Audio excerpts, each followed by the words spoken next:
So seismology tells us that there are different layers in the earth.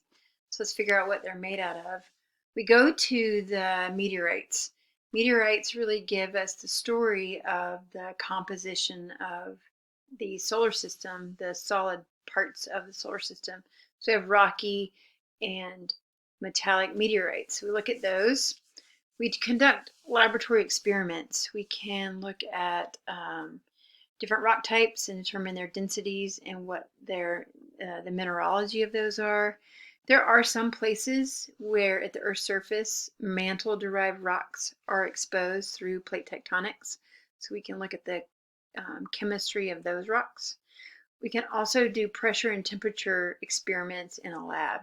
We can squish rocks and heat rocks and see what happens to them at those temperatures and pressures. Okay, so we have layers. The outermost layer is the crust. It's what we walk around on. It varies in thickness. The continental crusts are really thick, 70 kilometers, and then the oceanic crust is pretty thin. The oceanic crust under our ocean basins. The bottom of the crust is called the moho. It separates the crust from the mantle, and the separation between crust and mantle is a density difference. So the seismic lines are going to shift a little bit because the velocity of those seismic waves going through two different density substances makes it shift a little bit. Yeah. Okay, the two kinds of crust, oceanic and continental crust. Where's my cursor? There it is. Move my face out of the way.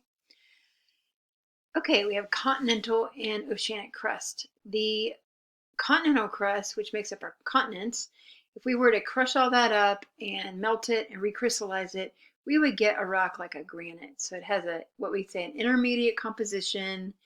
It has an average density of about 2.7 grams per centimeter cubed.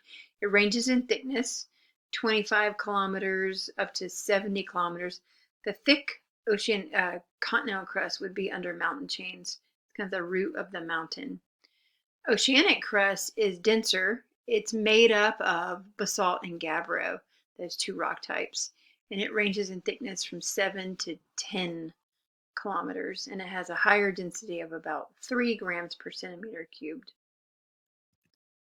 The mantle below the moho is the mantle, and the mantle is solid rock, not magma. It makes up the bulk of the Earth, so 82% of Earth's volume. It's primarily the rock type peridotite. Peridotite is a rock that is made up of olivine and pyroxene, and not a lot of, there's a low percentage of silica, like 45% silica in a peridotite, but it's mostly like magnesium and iron. The mantle can be further split into the upper and the lower mantle.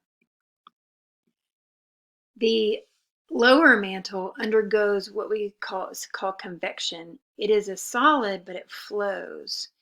And that flowing, similar to that pot over there, the hot water in the pot is going to rise up, bubble up to the top of the pot. It cools off at the surface, and then it's going to sink down. So you get hot, cold, and you get these convection cells. So that happens in the lower mantle, and it's closer to the core. That kind of convection is called adiabatic convection, that rising and lowering with the hot material. Okay, we get down to the core. It's hot. The outer core is liquid. We can tell that through seismic waves. Some of the seismic waves don't travel through the outer core. That liquid outer core is moving, it's flowing, and it generates the magnetic field. So that they're both iron, nickel, primarily iron and nickel.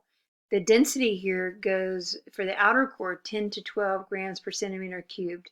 That's very different than what we talked about with the crust and the mantle. And then we go to the inner core, 13 grams per centimeter cubed. The inner core is still hot, but it's solid. It's going to be solid because the pressure is so high. Okay, and that's where the magnetic field comes from. All right, so let's summarize those layers. We have the crust, two kinds of crust, oceanic and continental. Oceanic is basaltic, it's a little bit denser than the continental crust that's like a granite. Then we have the moho that separates those two. The density difference is seen across that boundary. In the mantle, we have the upper and lower mantle. The lower mantle is going to convect, right? It flows because of the heat coming up from the core. It's going to rise and then sink. And then we get to the core, and the outer core is liquid. The movement and the flow of that liquid outer core is what generates the Earth's magnetic field. Then we have the very dense inner core that is not liquid because the density is too high.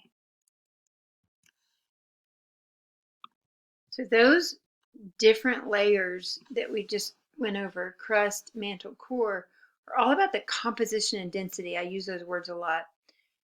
There's another way to look at the layering of the Earth, and that is the strength of the material, the strength of the rock. The crust and uppermost mantle make up what's called the lithosphere. I used that term earlier when I mentioned spheres. The crust and the upper mantle is the lithosphere. It's rigid. If you try to break it, or put stress on it, it's going to break and not bend. So it's brittle. This is what our tectonic plates are made out of. They're lithospheric plates. And so the Earth's outer layer, the lithosphere, makes up those tectonic plates. The asthenosphere, which makes up the upper mantle, so below the lithosphere, is going to be a flowing solid. It's weaker. And so when it is deformed, instead of breaking, it's going to flow or deform plastically. Okay, so we have crust, mantle, core. Now we have lithosphere, asthenosphere.